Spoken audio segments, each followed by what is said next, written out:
Live from Los Angeles, welcome back to Good Morning LaLa. And on this hashtag Miracle Monday, this man has lifestyle perfected. Nadav Wilf, welcome to the show. Thank you. So what was your journey to perfecting life the way you have? Well, it's always a continuous journey, right, firstly.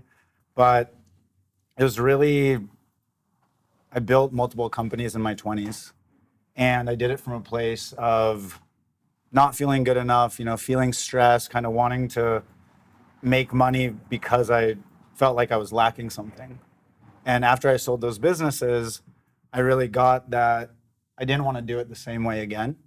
And I want to do it from a place of feeling good and a place of just enjoying the journey, right? That's like the cliche thing to do and say, but that's really what I wanted. And so that's what I focused on creating at that point. I think it's so amazing about you. Again, Jez and I met you through Chris and Jen, again, at that one event. And you come across very like Burning Man-esque and kind of like, free spirit, but you're very grounded in your entrepreneurship. And you had a lot of different projects and everything from the retreat center.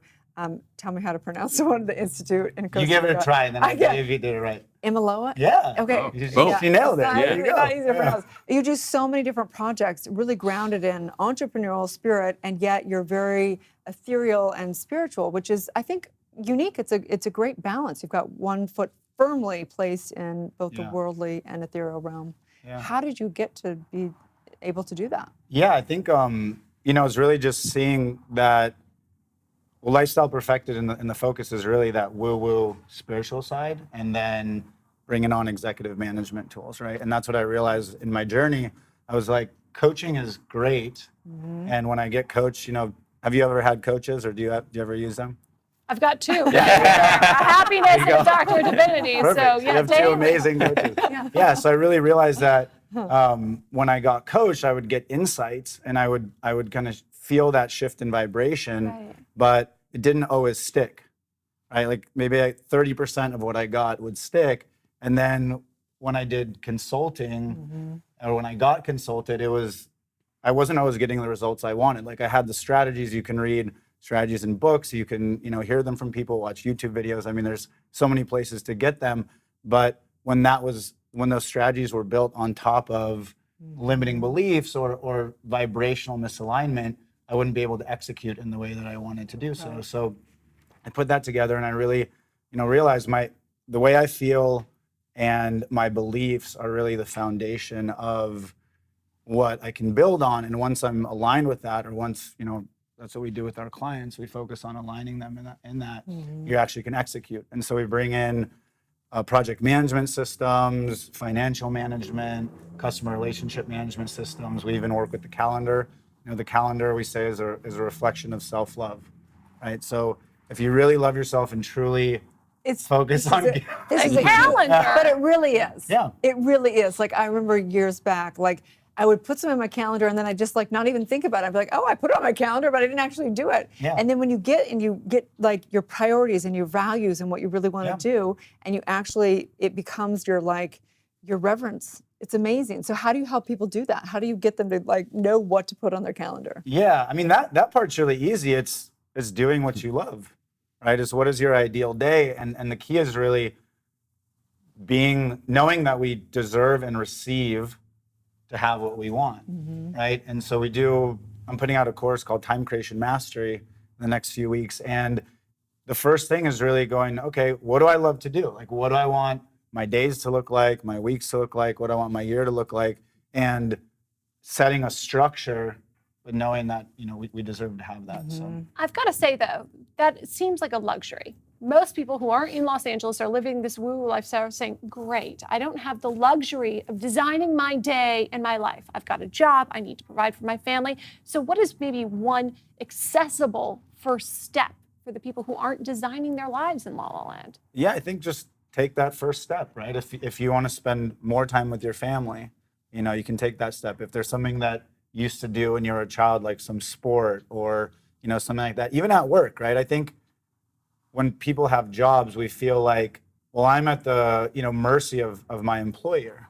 But normally it's just about asking for something that we want. And that's what I would say is the biggest first step. If you feel stuck in something that you're wanting to do and you feel like there's an external force that's preventing you from doing that, look within first and have the courage to actually ask for what you want. And that might be, hey, I want to work from home once, 1 day a week, or I'd like to take time to do a sport, yoga, or whatever it might be that I want. Or, I want to leave an hour earlier to be able to take my son or daughter to their sports game.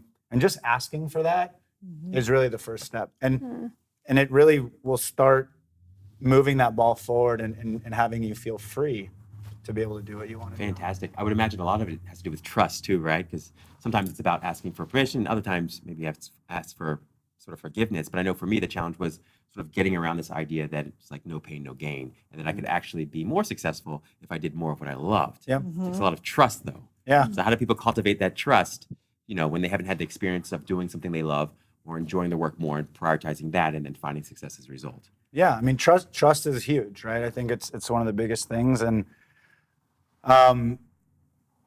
it's really about creating. It's like I said in the morning, right? If you wake up in the morning and start cultivating the idea that I'm going to trust myself, I'm going to trust myself to make the choices that I want to make.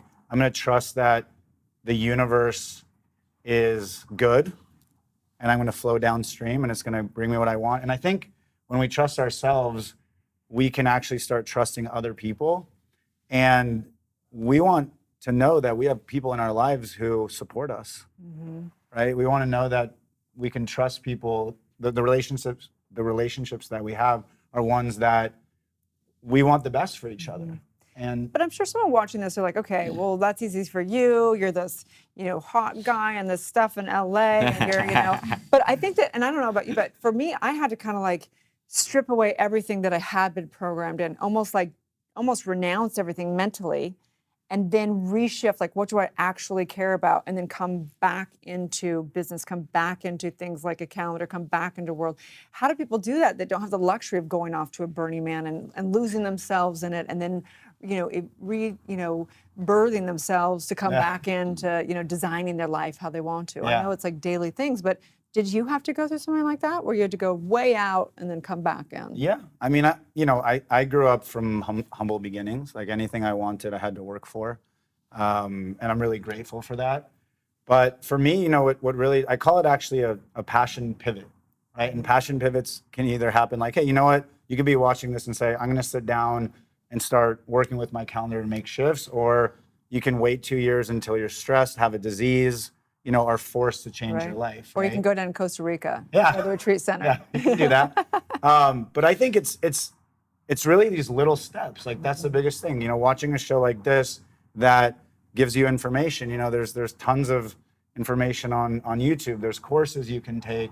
I think that normally people think it's some huge step, but for me, I worked really hard. I built and sold my companies, and I felt like I had the success, which I did. And I realized one day that I was happy, but I was not fulfilled. And in that moment, I literally left everything. I was an executive of a 700-person company that had bought our company. I lived in a penthouse in San Diego. I really went from not having any money to having things that I wanted.